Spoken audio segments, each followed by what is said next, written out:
didn't see you there. Something big is going on here. From hunting ghosts to Bigfoot. Paranormal, UFOs, true crime, and more. We won't just be spouting articles. I was researching for your entertainment. The beginning of a new world. The best squawk you'll ever fucking eat. True story. It's basically like one day you walk outside and you see that the ants are playing with matches. This is the Black Cat Report. See you on the other side. Welcome all you beautiful and lovely people to episode 14 of the Black Cat Report. After too many moons apart, we are finally all together in studio again. I'm talking Joey. Yo! I'm talking Betsabe. Hola! I'm talking Selena. Hi!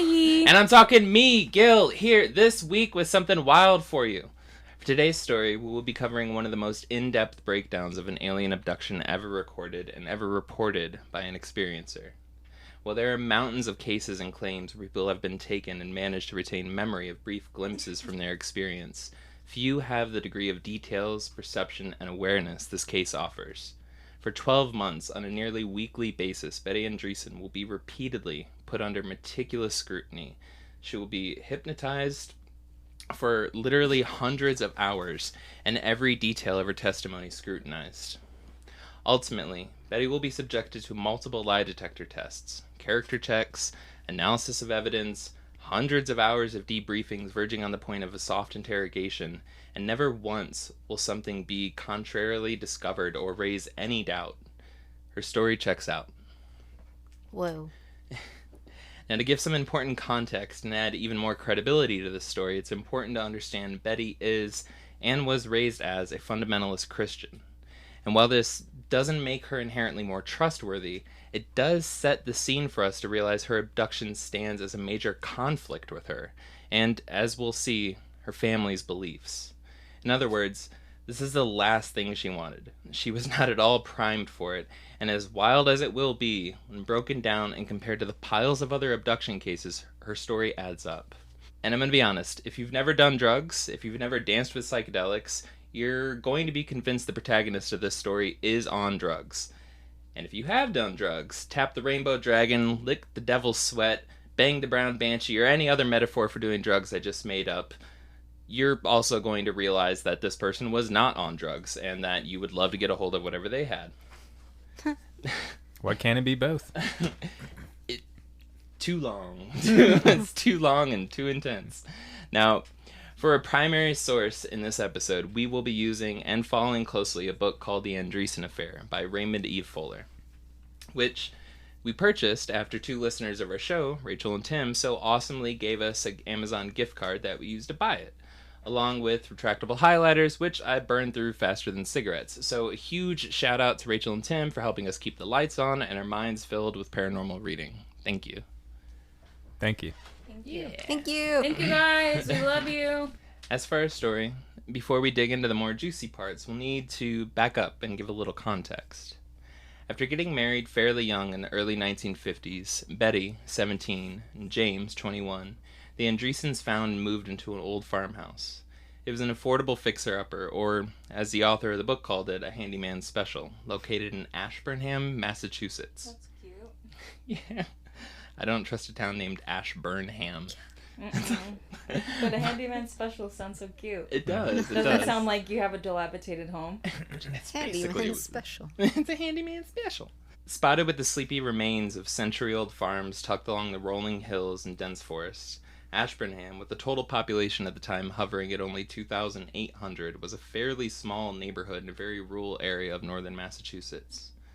And as James was a sole breadwinner, while the Andreassons family quickly grew to eventually have 7 children, this little farmhouse provided the perfect opportunity to grow with them. A typical lower middle-class family, life wasn't necessarily hard for the Andreassons, but it wasn't lavish either.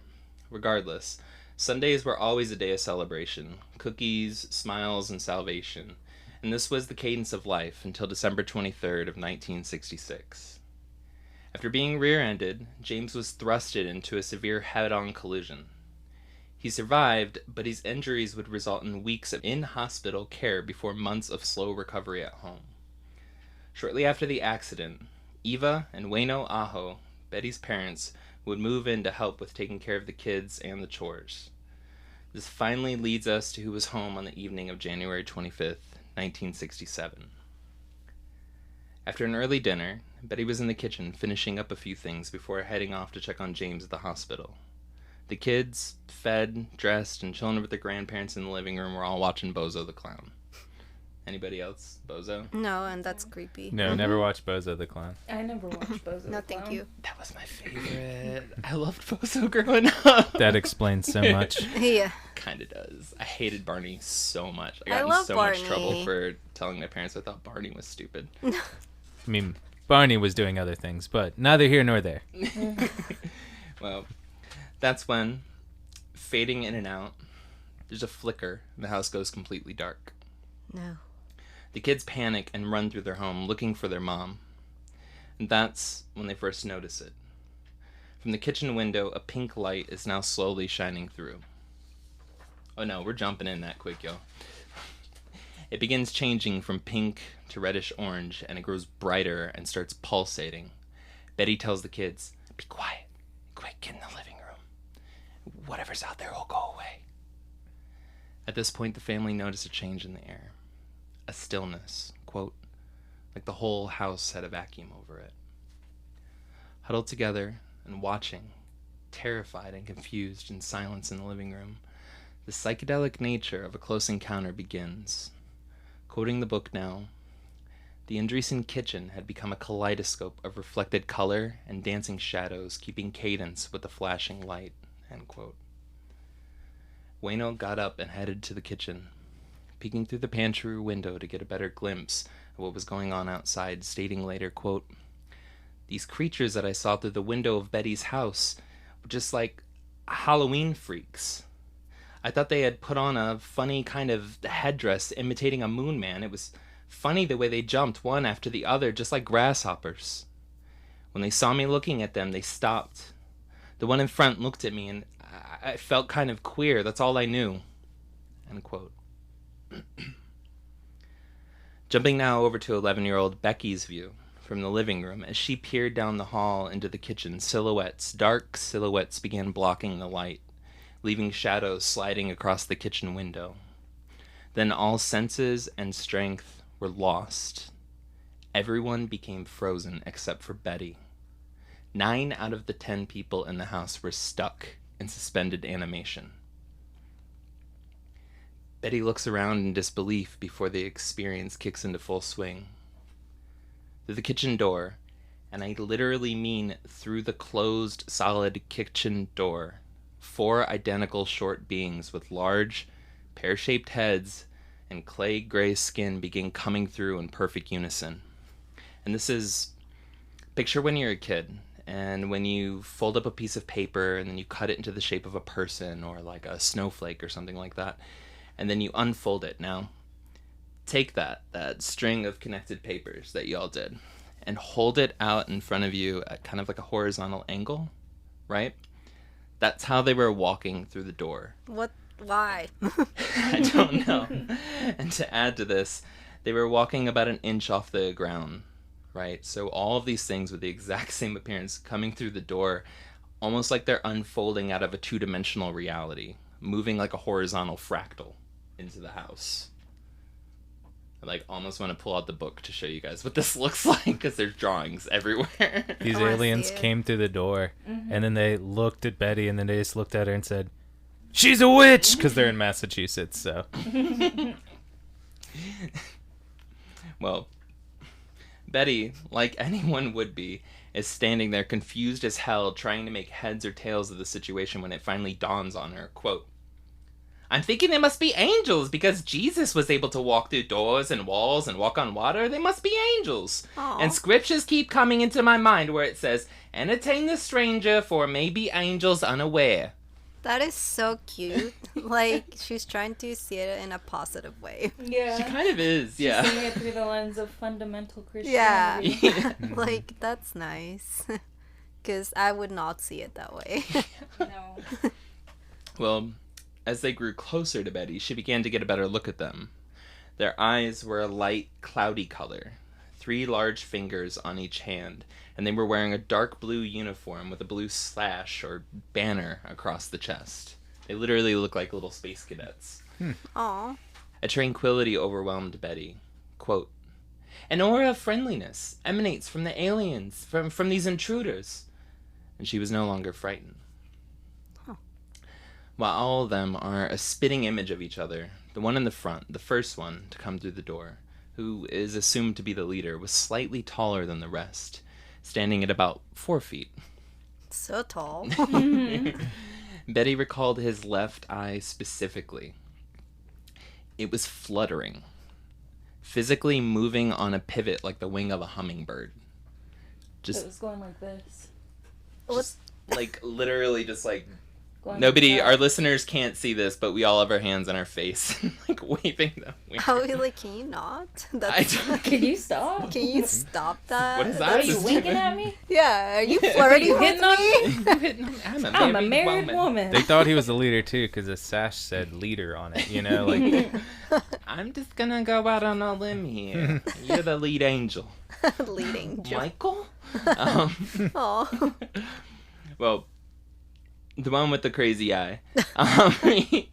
He approached her, and speaking so clearly into her mind while calling her by name, introduced himself as Quasga. That's cool. This point right here marks something I found absolutely fascinating. The telepathy that Betty is explaining.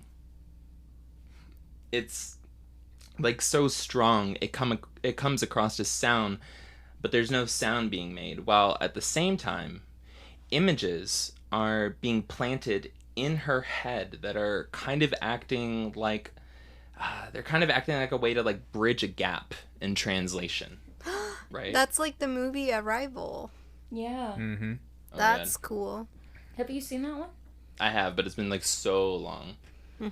So good. That was a good movie. Yeah, Mhm. and I mean, I would not be surprised if they like took inspiration from this specific story. This has like a huge backing behind it, this specific case.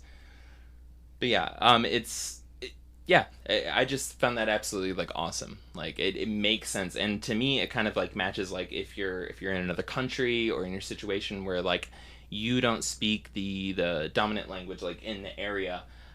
Say you're walking down the street in Italy and you like see somebody holding a mug and you're just like, il caffè. You're just like pointing to it. In reality, you're just saying the coffee, and eventually, hopefully, that person realizes you're looking for a cafe, right? Not just trying to mug them over their coffee, which I heard is an executable offense in Italy. But, yeah. Mug them of their mug. Oh. So, again, these images, just like you would point to while saying the wrong words or phrasing, bridge an important language and cultural gap. This also, if y'all remember, fully tracks with what happened to Jose and Remy during the Trinity UFO crash.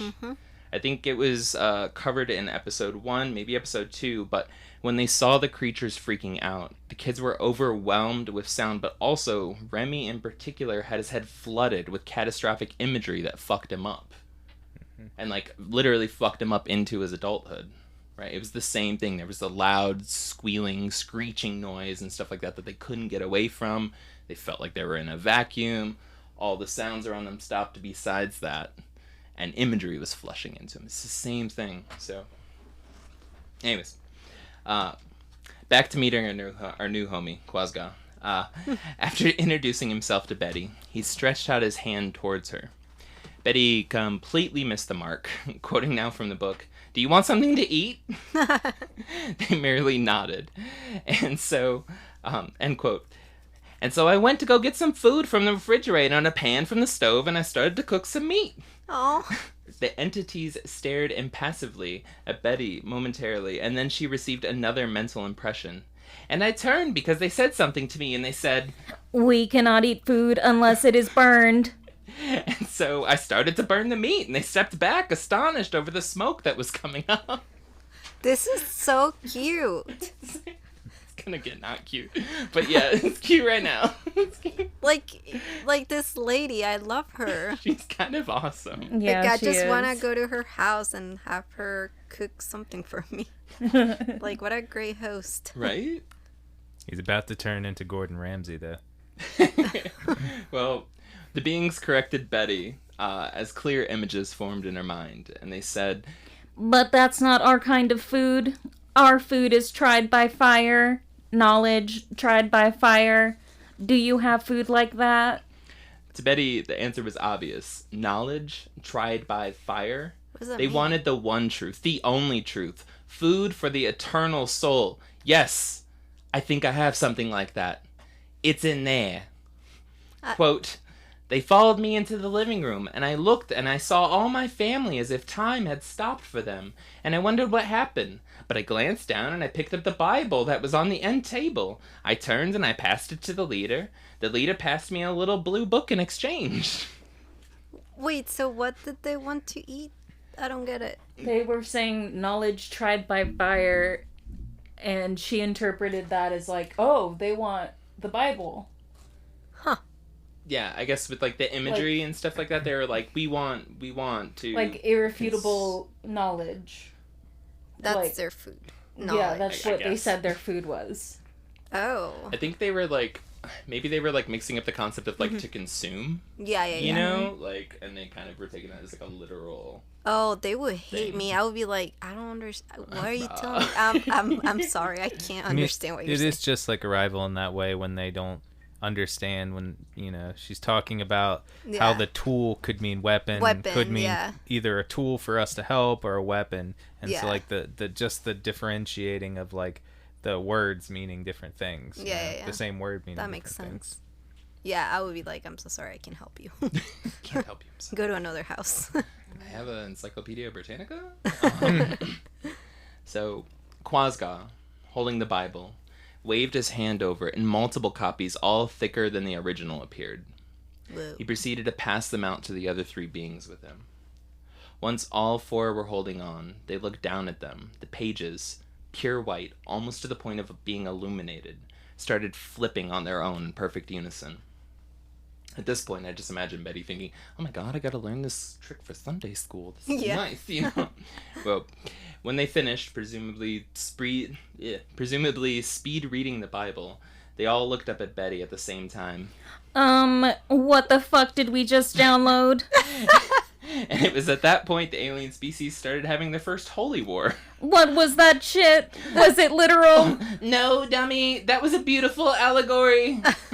Quasga up front, like, Bros, chill. It's a story about our cousin. the whole time, dude in the back just holding his head like, what the fuck is a camel? Oh my god. No, but Seriously though. Like, last part didn't happen, but I feel like it did. But when they did finish and they all looked up at Betty, she finally realized that she was still holding on to this little blue book. Now, this is important for understanding the timeline. This is also the moment when the oldest child, Becky, somehow came out of her suspended animation, later saying that without them even directly acknowledging it, they knew she had regained consciousness. She sees her mom holding the blue book and looking at it with Quasga, sees three identical beings standing behind him, which she called the triplets. And while she's overwhelmed with how scary they look, she's immediately overtaken by feelings of being in a close relationship with them, sensing how kind they are, that they don't mean any harm, kind of like Sloth from the Goonies. Anyways, during hypnosis, Becky points out some interesting things about this moment. First off, she describes the situation playing out in the room from a unique but slightly different perspective. While it's not contradictory, it's not 100% corroborating what her mom was experiencing. In other words, it was more legitimate from a witness testimony perspective. It's always sketchy when people from different angles are having the exact same story. It's too close, you know. Anyways, second, the TV. Now, I found this quote absolutely fascinating. While under hypnosis, she was asked at one point if the TV was off. Her reply, quote, yes, the TV... No. The TV is... It's different. No picture, no sound. Very, very dim, like you turn down the color, like you turn it down so it's very gray and low. End quote. I don't know, that just like... That's creepy. That's just Yeah. like weird to me. Like, Why would they mention the TV? That's random. well, I mean, this is literally, there's hundreds and hundreds of hours of hypnosis, and like these folks are trying over 12 months to get them to like contradict themselves, to analyze every single moment of the situation. You know, where was your grandpa? Where was your grandma? Where was your sister? Da da da da da. Asking them later, asking them 5 months later, like what was they doing? How, you know, like every little detail was supposed to be explained, right? And since Becky, the daughter, was like frozen in place near the TV, she was just explaining everything from this singular point of view, right? Mm-hmm. But in my mind, you know, especially in the case of like with like alien experiences like this, close encounters like this, it's either all the electric is off completely, or it's just stuff's like, well, pretty much that's it. Either all the electric is off or like nothing. Nobody ever references TV screens and monitors and stuff like that. And it kind of almost made me think back to, do you all remember with like tube televisions when you would see like, you would have like a camcorder and you would try to record a television screen, how like weird they looked? The way she's explaining it almost sounds like a slowed down like version of that happening, which makes it like super trippy in my opinion. Like, I don't know. Stood out. Interesting. Well, it was a little after this point when Kwasga stops in the middle of looking at the book, turns his head towards the living room, and slowly looks across the rest of the family. He stops when he gets to Becky, who was unable to move but still conscious. Kwasga looks back at Betty and then, quote, started talking or looking at Mom, and then all I can see is nothing but darkness. Then nothing. She's completely dropped out of consciousness again at that point. So it's kind of like he'd like heard her thoughts and like looked around and then like realized it was her thinking and then just ignored her and like went back to talking and like turned her off. Just fucking weird. Yeah. That's uncomfortable. But yeah, so finally back to the little blue book. Betty begins flipping through it. The pages are so white that they appear to be literally like illuminating light from them. Like looking at your cell phone when it's dark. Yeah, basically. And there's these strange shapes and symbols, almost like diagrams, listed in the pages. A quote, silver gray top thing, like coils. And there was a sort of wheel, and inside were 4 things. I can't make out what these things are.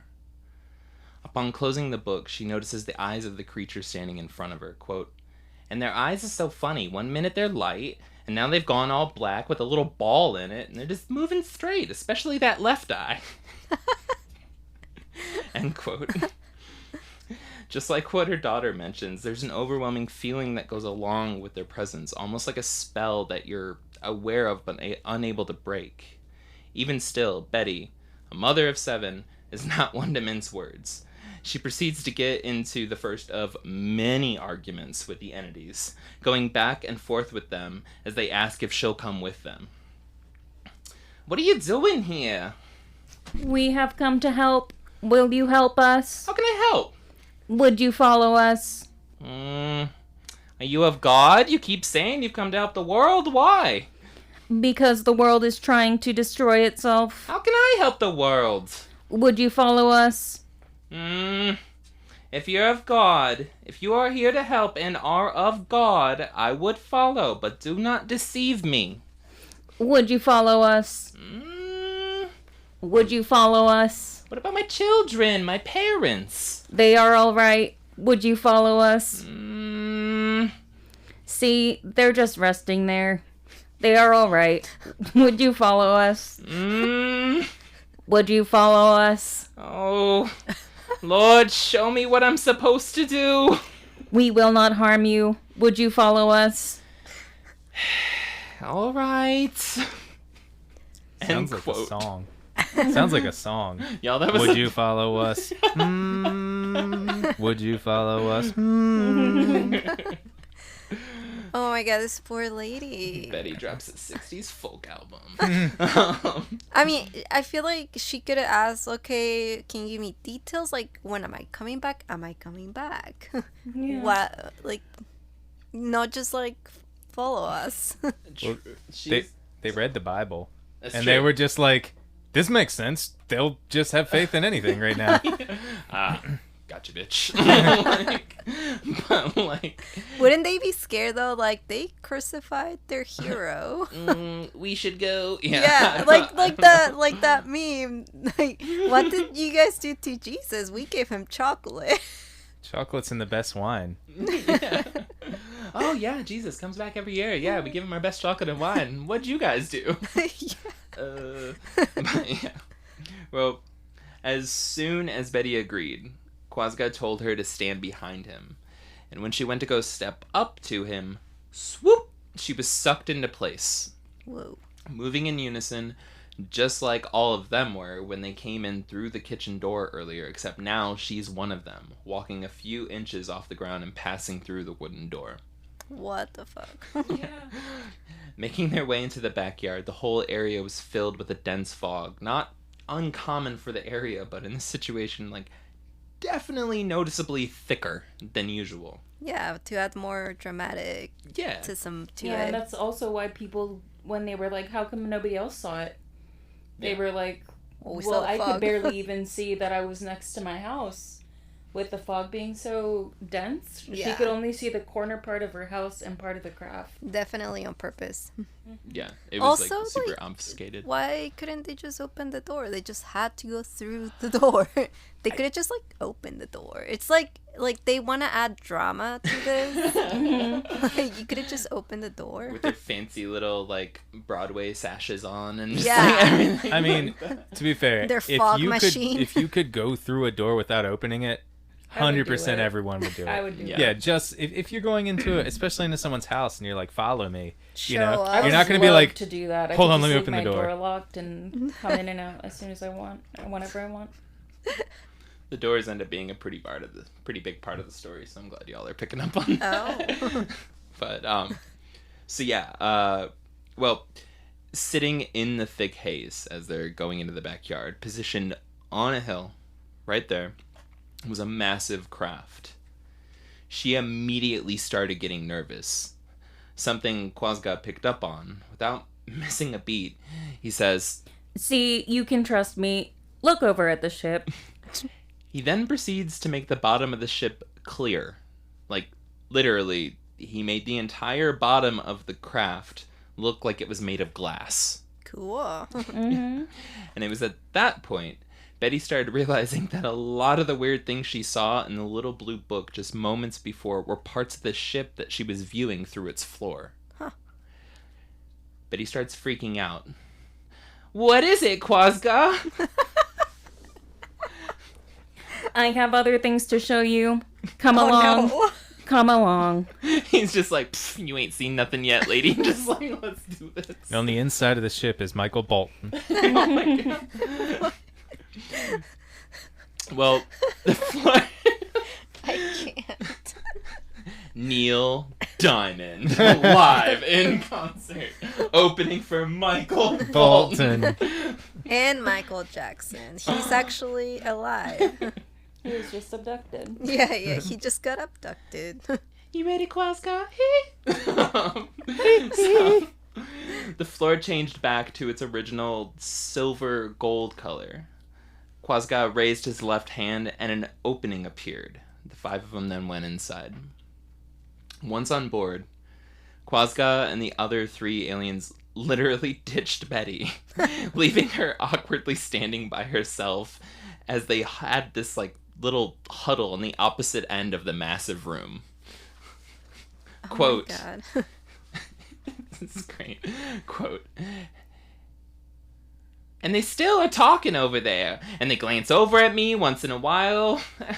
Oh, hurry up. I'm crossing my arms now. I'm tired of just standing here. End quote. So, like, she just got, like, taken aboard an alien spacecraft, and she's like, you know, nothing bad's happened, and she's just kind of standing there, and she's just like, come on.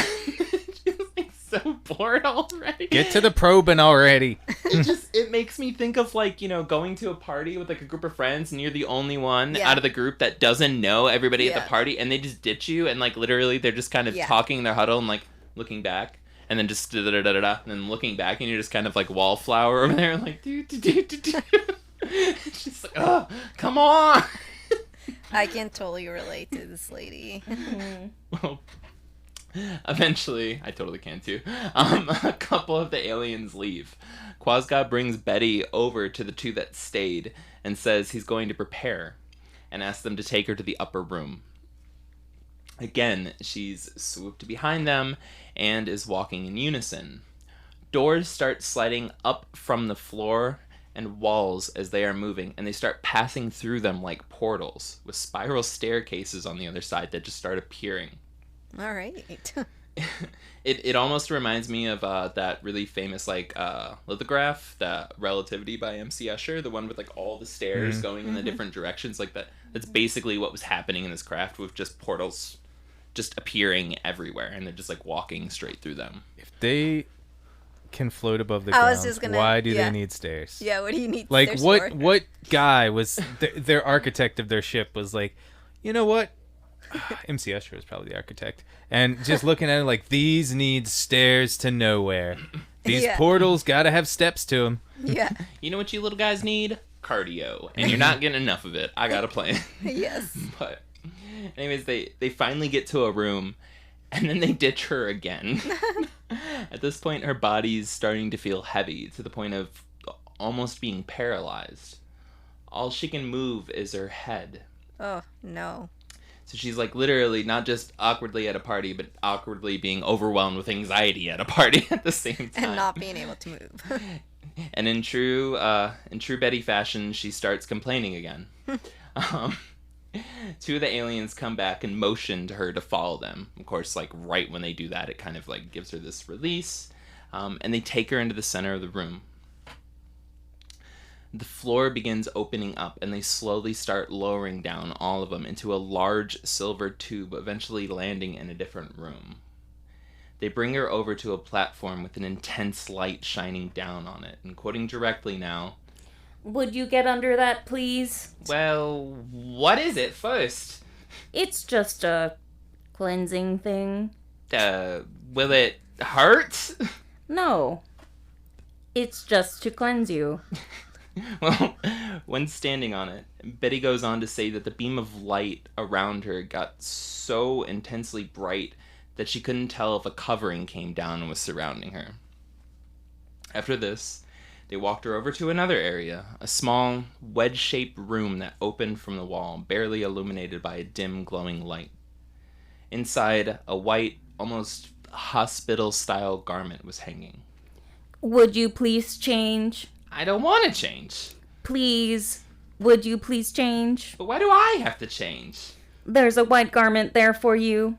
Would you please get into it? Look, I came out here out of my own free will. Why do I have to change into this now? Please change. Quasga is waiting for I you. want to talk to him. Please change. All right. She steps in. I've cut out like 9 arguments, by the way. She steps in, and the door closes. She changes and literally just bangs on the wall that she's done. They eventually open the door and proceed to take her via the weird little conga line walk that they do to a massive dome-shaped room. Light is flooding in everywhere with no clear source. There's a large table-like desk sitting in the center. Quasga comes in, dressed differently, and after a lot of bickering and reassurance, Betty is floated from the floor, turned horizontally in the air, and laid down on the table. She asks Quasga what they are going to do to her. He replies they are going to measure her for light. Then, after waving a strange fan-shaped device over her, he proclaims that she has misunderstood some pieces, some places that are parts. Basically, there's areas of her that are missing light. Taking this to mean the light of God, she starts arguing with him. Oh, I'm filled with light. Quasga replies that they are going to have to measure her physically, and her body becomes completely paralyzed. The examination is ready to begin. Thank you for listening to the Black Cat Report and our episode on the Andreasson Affair. This sexy and steamy alien affair will get you nice and ready to like our Instagram page and like, review, and subscribe to our podcast wherever you get your podcasts. Just remember as you close your eyes that we'll see you on the other side.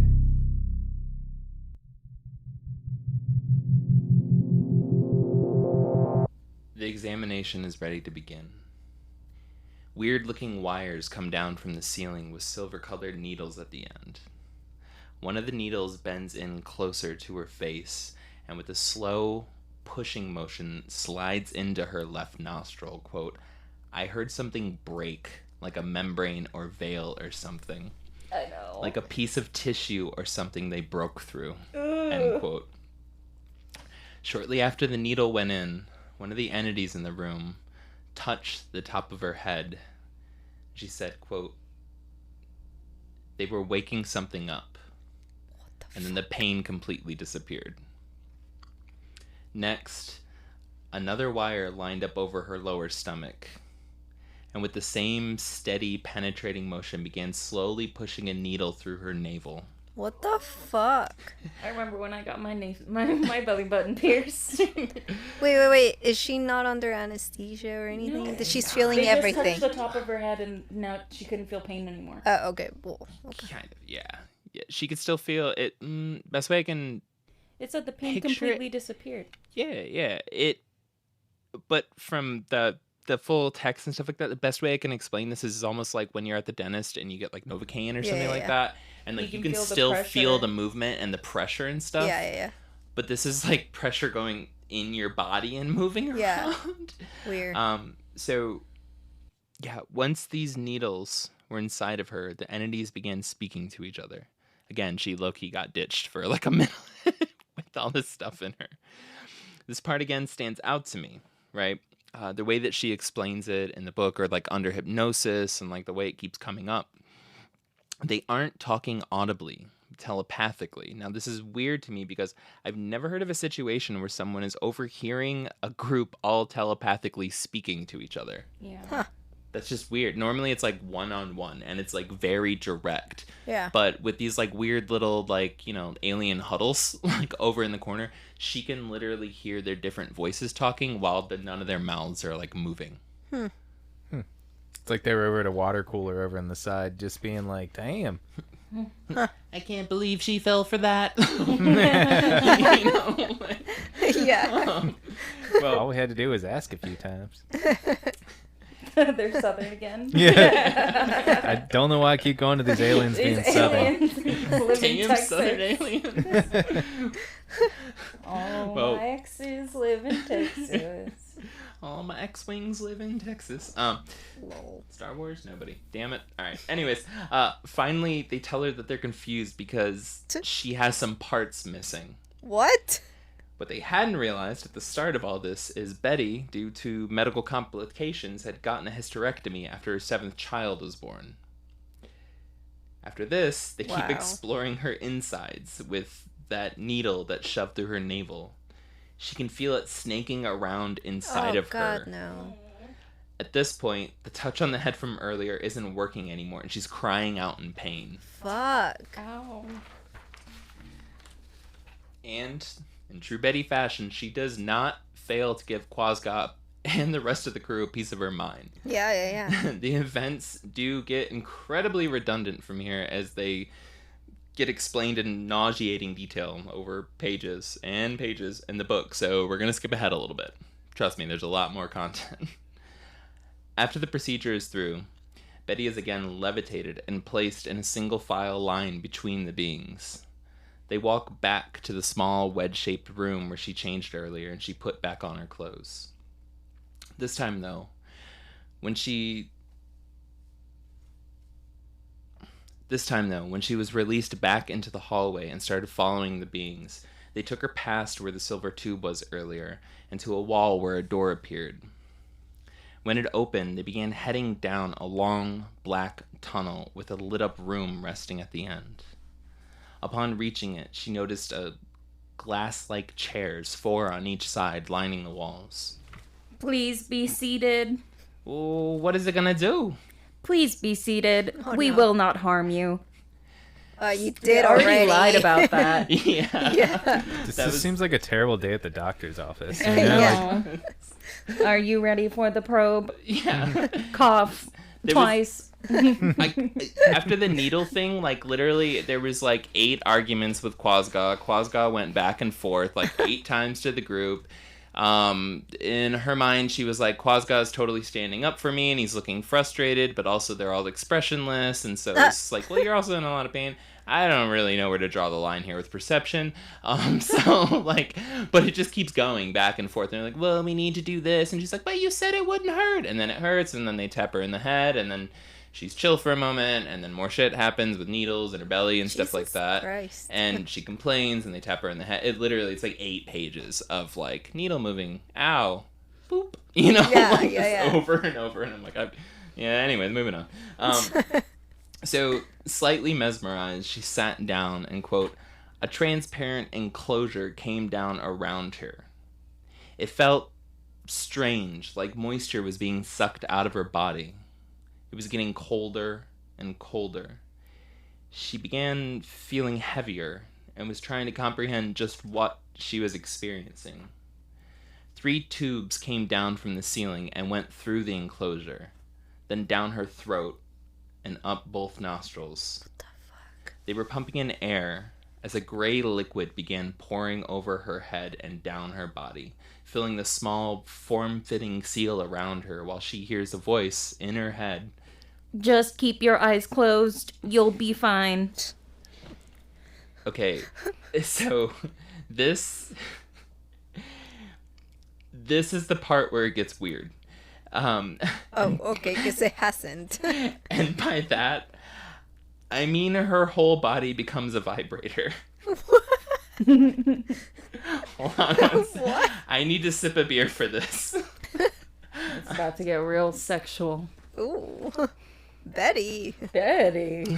No This wonder is why her they divorced. husband. He Yeah. has been divorced because he heard the recordings and he's like, Quasga? Oh, yeah. Who's this Quaz Who's guy? this Quasga? Yeah.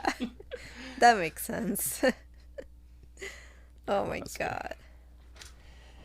I hope what we're about to read isn't too long of a quote, but I'm not here to meddle with literary perfection. Also, how is this supposed to save the world? Just wait. They were checking her for fertility. Yeah, they were They checking. were like, she's had 7 kids. And then they're like, how the fuck did she have 7 kids with no parts? Yeah. I don't know. But there's a lot more to the story. But yeah, they're putting her through some trials. So anyways, yeah, I hope what we're about to read isn't too long of a quote, but I'm not here to meddle with literary perfection. To quote Betty. Oh, it's soothing. It's relaxing. Oh, feels good. Feels good. Oh, it feels so good, like a whirlpool vibrating around, and I can breathe all right because I'm breathing through my mouth and through my nose through those tubes. The tranquilizing oscillations continued. The feeling of heaviness that had attended Betty from the onset of her experience dissipated. She became one with, in perfect resonance with, the undulating fluid. Suddenly, Betty started as a telepathic voice interrupted her reverie. Yes? Oh, they're calling me, telling me that they're going to give me something to drink and for me to swallow it. Oh no. What is it?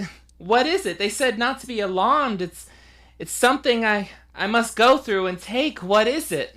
Betty waited expectantly. Soon she felt a thick syrup seeping into her mouth through the connected tube. It's about a spoonful or so. Oh my god. And they're giving it to me through the tube. And it tastes sweet. Oh, it tastes good. Oh, this feels good. Oh, it's so relaxing. And it tasted good. It was sweet and thick, sort of like cough syrup. And I'm just in here, and that vibration is going around, and it feels good on me.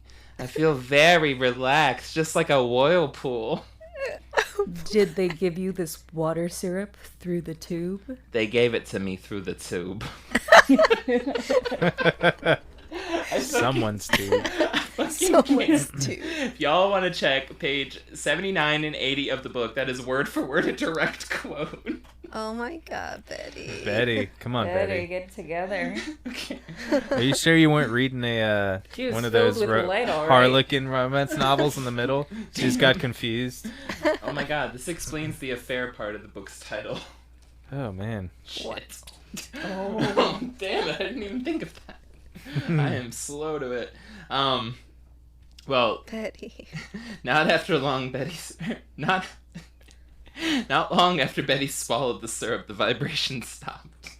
The gray fluid drained from around her and she opened her eyes. The heaviness she experienced before started coming back. But there was no time for afterglow. When she opened her eyes, she saw the creatures she's been spending all this time with standing in front of her chair with a black hood on over their heads.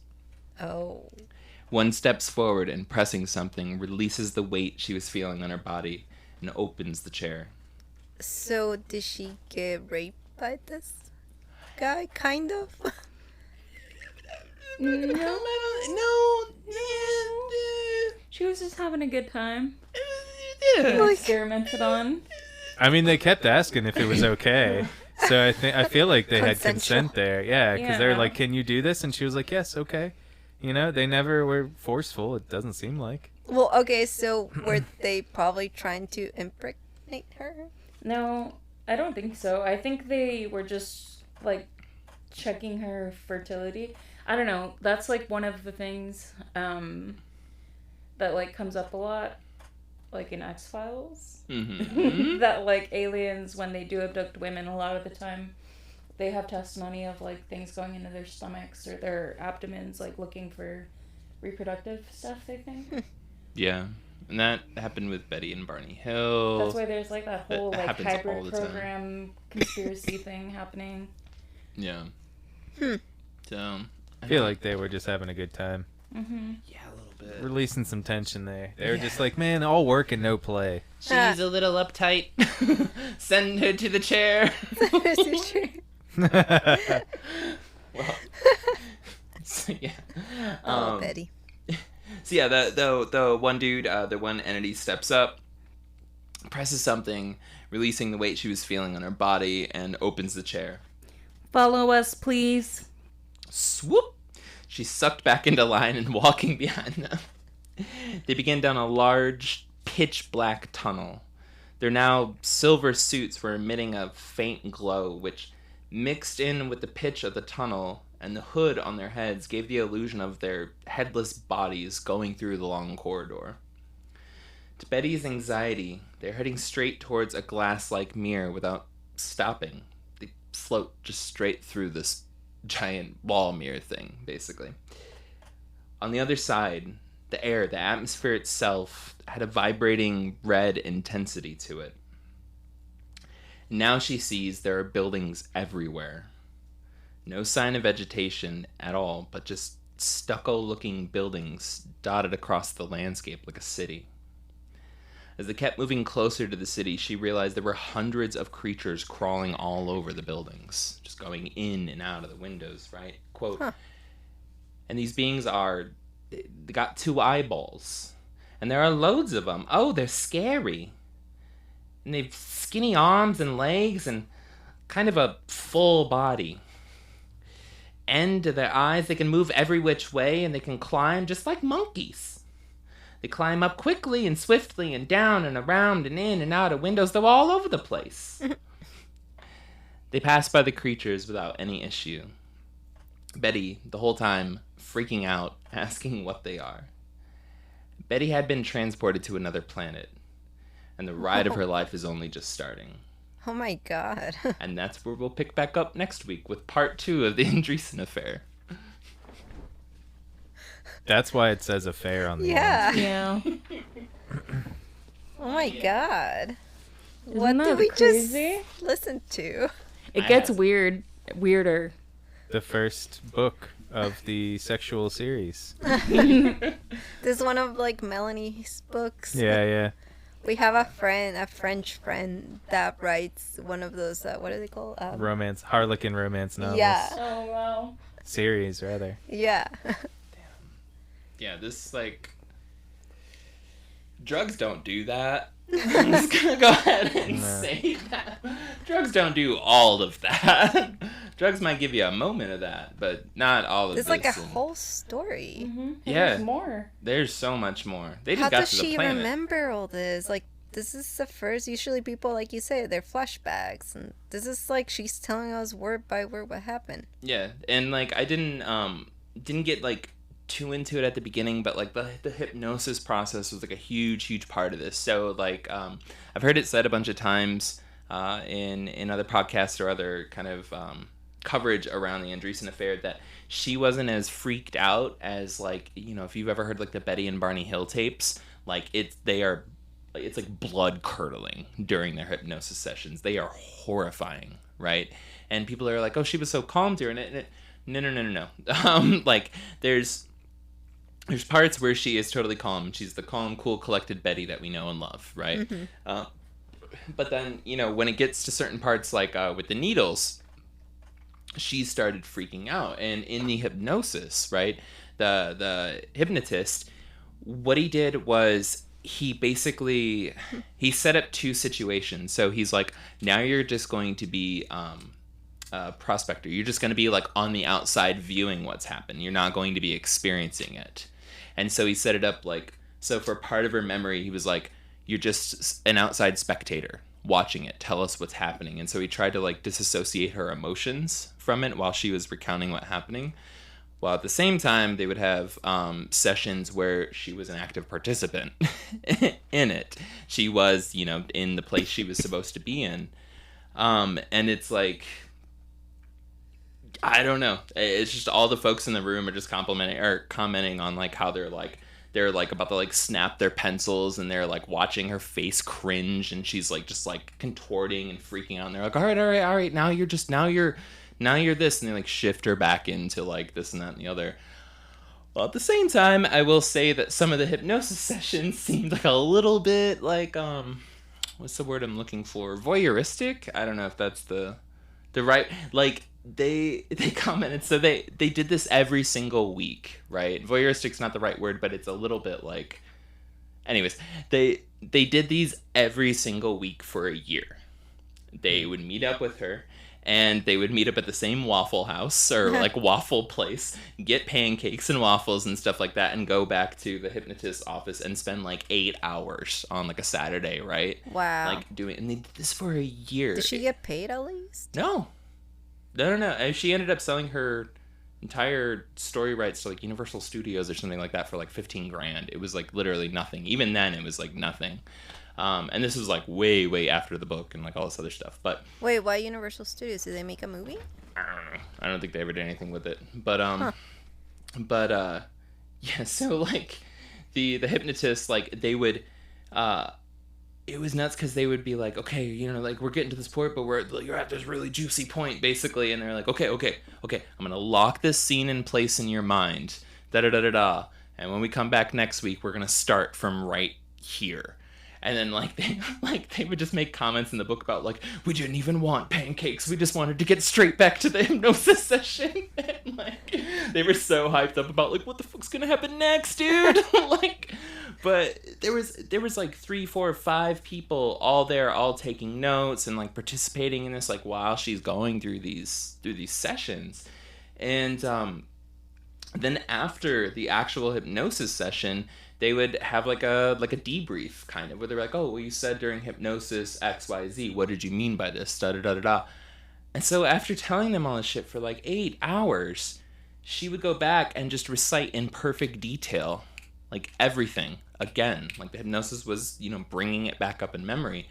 And then 6 or 7 months later, they'd be like, oh, okay. And they would like intentionally try to trick her by like being like, oh, well, this scene, and then like let her kind of go through and explain it, get like 5 or 6 minutes into it, and then just ask a question and be like, okay, so wait, was the TV on? And they'd be like, yeah, the TV was on. No, it was off. Yeah, it was on. And it would like, they were trying to catch her so much for a fucking year. Yeah. Which is just like, and she, you know, there's some folks that could probably try to pull that off, but she had literally zero history of like anything like this. And they did background checks on her, and they did character checks on her, and they investigated the hell out of her during all of this, right? Like checking on neighbors, checking on this, checking on, you know, where she went to school, like everything they could. And they're like, no, she's a great person. She would never, like, she's honest, she's this and that and the other. Mm-hmm. And like, if she was gonna create a story like this, she would have manuscripts like flooded everywhere. Yeah. Like nothing. Yeah.